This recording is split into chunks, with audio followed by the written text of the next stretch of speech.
Is there a part of you that thinks it's time for me to get back in the studio, or you're in no rush to do that, or are you waiting till the time is right for you? Yeah, I think...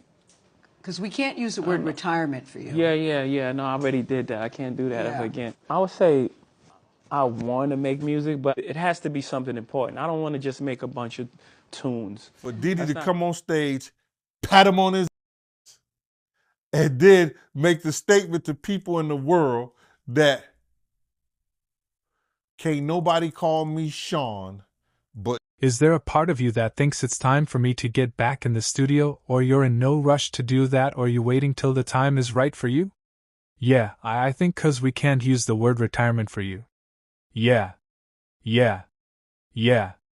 No, I already did that. I can't do that ever again. I would say I want to make music, but it has to be something important. I don't want to just make a bunch of tunes for D to come on stage, pat him on his, and then make the statement to people in the world that can't nobody call me Sean but Jay-Z. Somebody said Tupac is coming back this year and stuff. Well, I've been back, you know, as far as the digital world just witnessed something that shouldn't be possible. Social media platforms are literally melting under the sheer weight of a single name. Tupac Shakur, not as a memory, not as a tribute, but as a living, breathing hurricane about to tear through 2 decades of carefully constructed least scandal you've ever witnessed. Forget Hollywood meltdowns. What's happening right now makes everything else look like playground gossip, because the whispers aren't just claiming that hip-hop's most legendary figure survived his Vegas shooting. They're screaming that he's been plotting revenge from Cuban exile for nearly 30 years. The hashtags tell the whole story.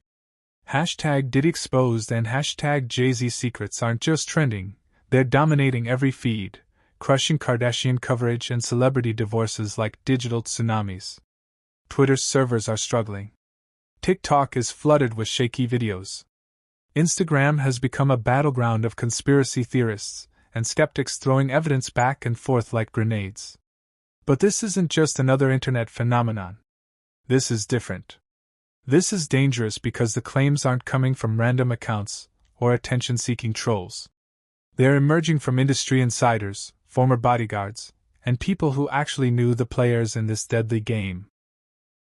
Veterans of the hip-hop wars are breaking decades of silence, whispering about Cuban safe houses, protection, and evidence that could obliterate 2 of music's biggest empires.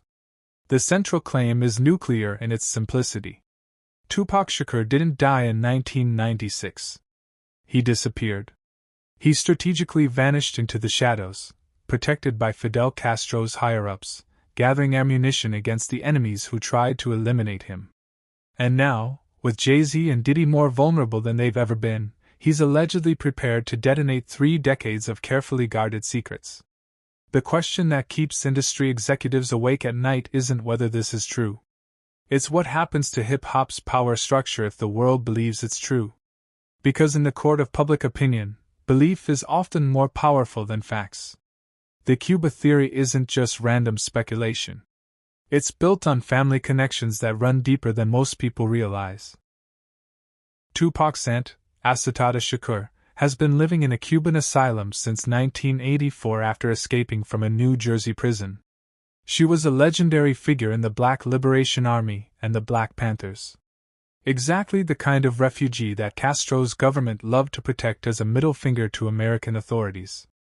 Instead of us just being like slavery's bad, slavery's down, bad whitey, bad whitey. I mean, alright, let's stop that. And everybody's smart enough to know that. I mean, we've been slighted and we want ours. Think about the timeline. September 1996, Tupac gets shot in Vegas. The official story says he dies 6 days later, but conspiracy theorists point to disturbing gaps in the narrative.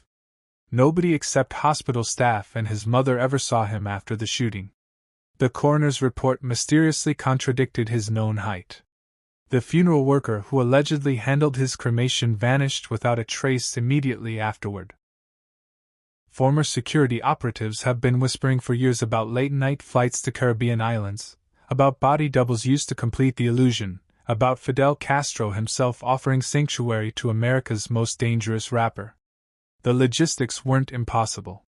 Castro had been thumbing his nose at Washington for decades by harboring American fugitives as political dissident. Not real. I've laid out the facts for you, America. It's time to spread the truth. Wake up, America. Don't be a sheep. But here's what makes this theory genuinely terrifying for certain people. If Tupac did survive, he wasn't just hiding. He was preparing. 30 years of exile would have given him unprecedented access to Cuban intelligence networks, international connections, and most importantly, time to build an airtight case against everyone who betrayed him. Imagine the strategic advantage. The entire world believes you're dead, so your enemies get comfortable. They make mistakes. They brag about things they shouldn't. They build empires on the foundation of your alleged murk, while you're quietly documenting every crime, every betrayal, every secret that could destroy them decades later. The Cuba connection transforms Tupac from a merc victim into something far more dangerous, a ghost with secret protection, international resources, and nearly 3 decades of carefully collected evidence against the people who thought they had permanently silenced hip-hop's most dangerous truth-teller. If Castro's government really did offer sanctuary, then Tupac wouldn't just be alive. He'd be untouchable, funded, and furiously motivated to settle every score from beyond the grave. Can leave. Even those closest to the heart of hip-hop's greatest mystery have stoked the flames of the Tupac and Cuba theory. Suge Knight himself, the one person who sat beside Tupac the night that he was shot, has never fully accepted the official story. In interviews from prison, Suge has mused that nothing about Tupac's death felt final. He's recalled their last moments together, noting that Tupac was lucid, joking, and far from the image of a man nearing the end. Suge's notorious line with Pac, "You never know." It continues to haunt the culture. He would later remark on TV that if anyone would have staged his own exit, it was Tupac. Oh, is Pac dead? Is Pac alive? I'm the wrong facts. But I tell you this, if you try to find a person who cremated Tupac, after he supposedly cremated Tupac, he retired and vanished into the sun. And it wasn't just in hushed circles or cryptic lyrics. The idea slipped into mainstream media as well. On more than one occasion, talk show hosts and television personalities have let speculation fly, commenting on air about sightings, uncanny lookalikes, or the unlikelihood of so many coincidences surrounding Tupac's supposed death. The fact that these slip-ups happened live on platforms with millions watching only fueled the sense that some puzzle pieces aren't meant to fit together by accident. Shakur didn't actually die in '96 and is still alive and well. Shook Jr. has been posted among the fan community.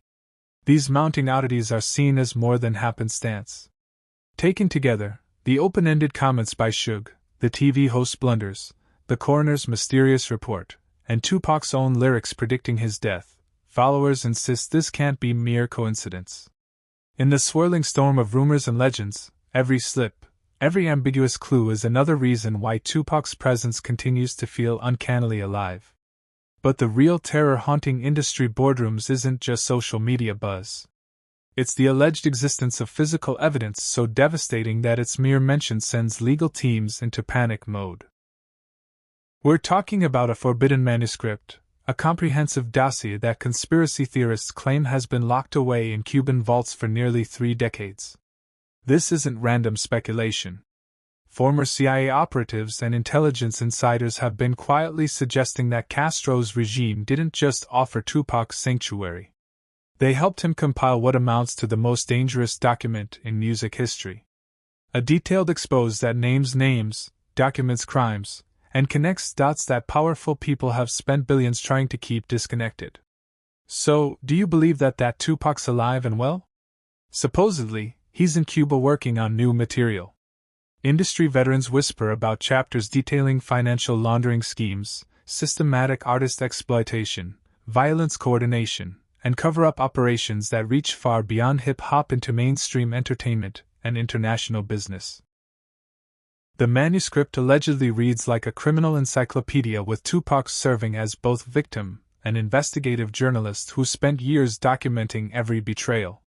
But documents can be dismissed as fabrications. Audio recordings, however, are different beasts entirely.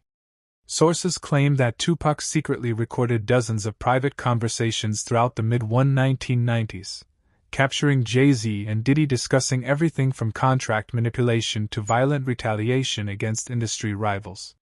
You don't believe that? 'Cause I believe Tupac didn't die. Really? You think Tupac's alive? For real? For real. Vlad believes everything he reads. These aren't studio sessions or freestyle recordings. These are allegedly business meetings where criminal conspiracies were planned in explicit detail. Conversations about eliminating competitors, stealing publishing rights, intimidating witnesses, and coordinating with street-level enforcers to solve problems permanently.